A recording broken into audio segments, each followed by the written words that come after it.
Hello, my name is Eleonora and I'm going to present my project in Ghana related to the third goal of SDG.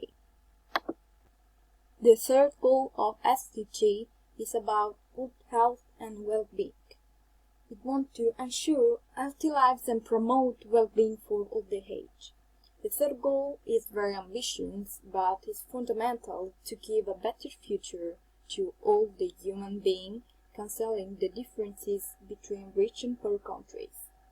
It is an important challenge against diseases and illnesses, and is want to reduce maternal and children mortality, fight communicable diseases, promote mental health, prevent and treat substance abuse such as narcotics, drugs, alcohol, and tobacco.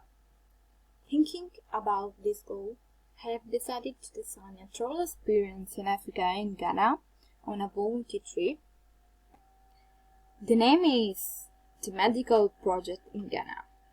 The travel will give you the opportunity to volunteer in the Accra region on the Atlantic coast of Western Africa, in order to help to bring a better health care to rural clinics and on mobile wood care outreach. This travel is dedicated to qualified volunteers, medical students, gap year, and solo travelers. The health system in Ghana is considered fairly good compared to the other African countries, but is much lower than our standard, especially when you live in major cities. As a medical volunteer, you will be able to help in small clinics in under-resourced for 2 days a week, and with a mobile wood care outreach for 2 days. For those not in the medical field, they could volunteer with less fortunate children and provide first aid supplies and basic medical equipment. Volunteers need to be 18 years or over to take part to these programs, unless volunteering with a parent or a tutor. Volunteers are accommodated in a volunteer house where they live with other participants or alongside a local family. Volunteer program begin on the 1st and 15th of every month for a period ranging from 1 week to 24 weeks. Volunteers will have to arrive a day before the orientation. Once arrived at Kotoka Airport, you will be welcomed by a local team member and transported to the house accommodation in Accra. The team will explain the program, so the culture and customs, the rules and expectations, security, travel opportunities, and an introduction to the project and placement.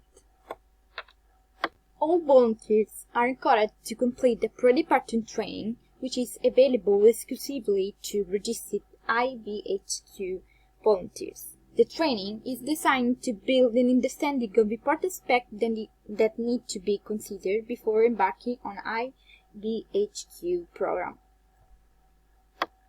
To enjoy your holiday in Ghana, you have the possibility to spend 3 days on a mini-tour.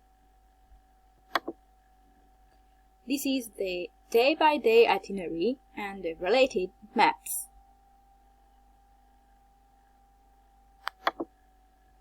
Day 1.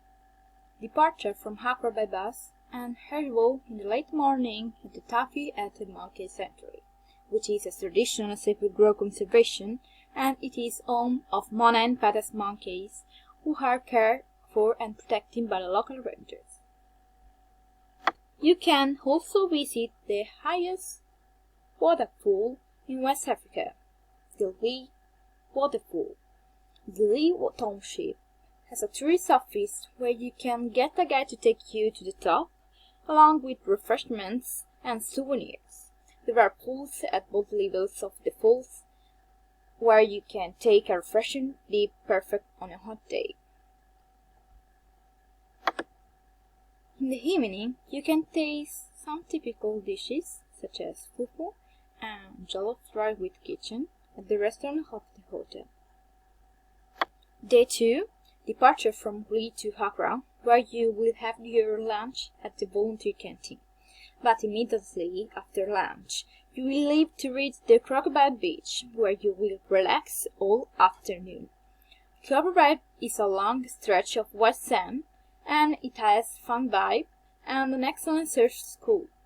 But If you like art, don't miss the Art Without Borders Museum. It is an African art gallery showcasing old paintings, antiques, sculptures made by wood, bronze, and bone. Dinner and overnight at Volunteer House in Accra.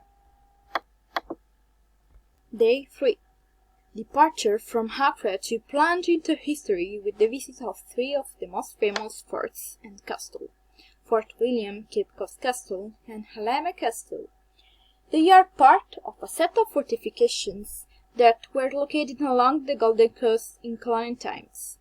These buildings were built in the western side mainly by Portuguese, Dutch, and British, and there are also links to trade routes. In 1979, 11 of these buildings were included in the list of UNESCO World Heritage Sites. They are a significant and emotive symbol of European African countries, and of the starting point of the African diaspora.